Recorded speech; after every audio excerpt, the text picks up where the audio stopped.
Папа ездит на вахту. Братишка мой ходит в садик, а сестренка в школу. Мама печет очень вкусные, классные, красивые торты, а папа зарабатывает много денег. А почему твоя семья самая лучшая? Потому что мы любим друг друга. Молодцы. Потому что мы всегда с мамой готовим вместе ужин. Я помогаю маме и папе.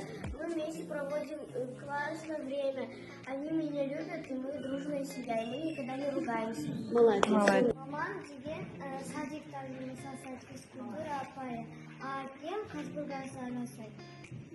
Біздің отбасымызда 7 адам. Мен, апам, 2 кіші інім. Үлкені біріншілік мектеп керек, екіншісі садикқа барады. Біз отбасымызбен бірге менің әжем бар. Сол үшін біз ең жақсы отбасымыз.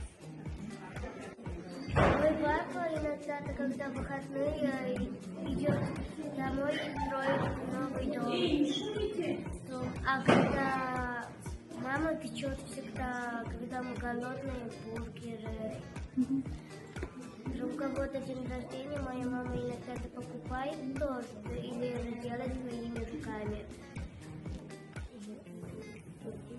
А почему твоя семья самая лучшая? Почему?